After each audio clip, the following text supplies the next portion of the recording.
अंदाज नया, माध्यम नया, पॉलिटिक्स वाला। आओ राजनीति करें। संत इस बात के लिए जाने जाते हैं कि एक दूसरे को लेकर टीका टिप्पणी न करें, आलोचना से दूर रहें, जीवन में विवादों से बचें। लेकिन इस वक्त हिंदुस्तान में दो संतों को लेकर विवाद छिड़ा हुआ है। एक है प्रेमानंद महाराज, दूसरे हैं राम भद्राचार्य। दरअसल एक टिप्पणी राम भद्राचार्य ने की और इसके बाद प्रेमानंद महाराज के समर्थक सामने आ गए हैं। धर्माचार्यों को लेकर वैसे तो विवाद व्यर्थ है। हर धर्माचार्य ने अपनी तपस्या, ज्ञान और सेवा से यश कमाया है, पर कोई एक टिप्पणी उस यश को कैसे खत्म करती है, यही मामला है। फिर भी कुछ धर्मगुरु और धर्माचार्य के आपसी वर्चस्व की प्रतिस्पर्धा से उनकी निजी क्षति तो होती ही है, धर्म का भी मजाक बनता है। ताजा मामला जगत गुरु राम भद्राचार्य की चुनौती से उठा है, जो उन्होंने दी है प्रेमानंद महाराज को, जिसके बाद सोशल मीडिया पर राम भद्राचार्य के खिलाफ प्रेमानंद महाराज के भक्त जमकर भड़ास निकाल रहे हैं। ऐसा लिख रहे हैं जो हम आपको बता भी नहीं सकते, क्योंकि कुछ तो सनातनी मर्यादाएं हमको भी रखनी होगी। कुछ जगत गुरु के घमंड की तुलना रावण से कर रहे हैं। नमस्कार, पॉलिटिक्स वाला पीएम टाइम में मैं पंकज मुकाती। जगत गुरु राम भद्राचार्य ने एक यूट्यूब चैनल को दिए इंटरव्यू में कई मुद्दों पर बात की। इस दौरान जब उनसे पूछा गया कि सोशल मीडिया में कई ऐसे लोग हैं जो वृंदावन आते हैं और प्रेमानंद जी महाराज के लिए कहते हैं कि यह चमत्कार है, इस पर राम भद्राचार्य ने कहा कि कोई चमत्कार वमत्कार नहीं है। चमत्कार यदि है तो मैं चुनौती देता हूं प्रेमानंद जी, एक अक्षर मेरे सामने संस्कृत का बोलकर दिखाएं बस, या मेरे कहे हुए संस्कृत श्लोकों का अर्थ समझा दें। उन्होंने कहा कि मैं आज खुलकर कह रहा हूं कि वो तो मेरे बालक के समान है। ये अहंकार है, चुनौती है। क्या संस्कृत बोलना ही किसी का संत होना दर्शाता है? ऐसे तमाम सवाल इसके बाद उठ रहे हैं। वैसे अगर जगत गुरु प्रेमानंद महाराज को बालक के समान कहते हैं तो शायद भक्तों को इतना बुरा न लगता, पर राम भद्राचार्य बुजुर्ग संत हैं, ऐसा कह सकते हैं कि वे मेरे बालक हैं। लेकिन उन्होंने जिस घमंड में श्लोक के अर्थ समझाने की चुनौती दी है, वो प्रेमानंद जी के भक्तों को रास नहीं आ रही है। दरअसल स्वामी प्रेमानंद महाराज जी का ज्ञान और उनकी सलाहें जनता के बीच बेहद कारगर ढंग से काम कर रही है। लोग उनकी सलाहों से अपने जीवन को एक अलग तरीके से देख रहे हैं। भारतीय क्रिकेट टीम के कप्तान रहे विराट कोहली और बॉलीवुड अभिनेत्री अनुष्का शर्मा भी उनके भक्तों में से एक हैं। उनके चिंतन के केंद्र में संस्कृत या दूसरी तमाम बातों के अलावा सदैव ईश्वर और कर्म रहता है। वे किसी तरह की पूजा पाठ और ये सब नहीं बताते। शायद इसीलिए राम भद्राचार्य ने उनको संस्कृत में श्लोक पढ़ने की चुनौती दे दी, मानो श्लोक ही सब कुछ है। जबकि संत परंपरा के अनुसार श्लोक से ज्यादा अनुशासन, भक्ति जरूरी है। वे हमेशा कहते हैं प्रेमानंद महाराज कि प्रभु कृपा के बिना मनुष्य का कल्याण संभव नहीं है और यह कृपा कर्म से मिलती है। जबकि राम भद्राचार्य कह रहे हैं कि संस्कृत के श्लोक बोलिए। अब कर्म और धर्म दो अलग बातें आ रही है, पर भगवान श्री कृष्ण ने भी गीता में कहा है कि कर्म ही सबसे बड़ा धर्म है। यही कारण है कि स्वामी जी सहजता से लोगों के बीच घुल मिल जाते हैं। उनमें आज भी बाल सुलभ चंचलता है, इसलिए किसी बंदर की शरारत देखकर ठहाके भी लगा लेते हैं। उनकी यही सरलता और सहजता उन्हें आम आदमी से जोड़ती है।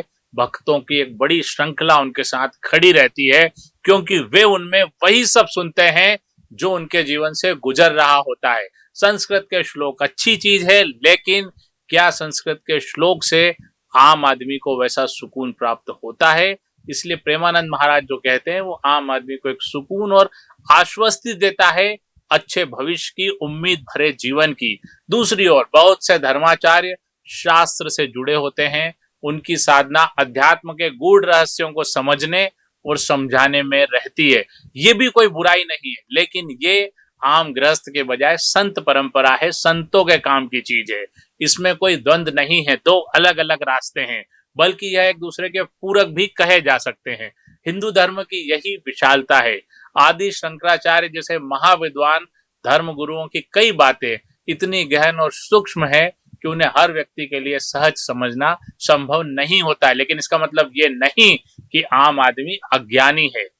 एक मार्ग दूसरे से श्रेष्ठ है, ऐसी कोई प्रतिस्पर्धा भी धर्म में नहीं है। कि यह सब ये दर्शाता है कि हिंदू धर्म में हर साधक के लिए स्थान है, राम नाम परंपरा के लिए भी स्थान है, श्लोक के लिए भी स्थान है, हवन के लिए भी स्थान है, आस्था के लिए भी स्थान है, लेकिन सबसे बड़ा स्थान है आपके कर्म और आपकी आस्था और आपकी भक्ति का।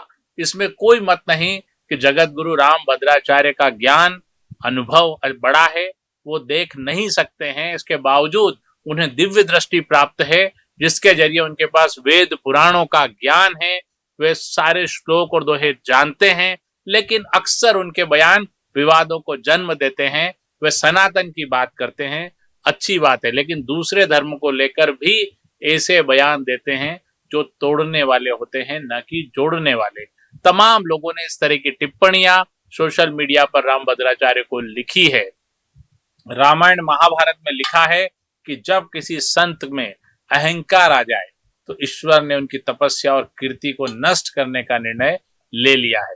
ऐसा अक्सर होता है कि जब कोई व्यक्ति में अहंकार आ जाता है तो ईश्वर उसकी कीर्ति को नष्ट कर देता है। सोशल मीडिया पर प्रेमानंद महाराज के ही एक भक्त लिखते हैं, प्रेमानंद महाराज की लोकप्रियता से जलन क्यों है राम भद्राचार्य को। वहीं एक और यूजर ने लिखा, कहाँ राजा भोज कहाँ गंगू तेली, प्रेमानंद महाराज के चरणों की धूल भी नहीं है। दूसरा वाला एक और यूजर ने लिखा है, अपनों को आगे बढ़ते देखना हर किसी के बस की बात नहीं होती। प्रेमानंद महाराज जी को इस देश की ज्यादातर आबादी प्रेम करती है, जबकि राम भद्राचार्य को मात्र एक विशेष एजेंडे वाला वर्ग ही सम्मान और प्यार देता है। इस तरह की यूजर्स की टिप्पणियां इस विवाद के बाद, राम भद्राचार्य की चुनौती के बाद आ रही है।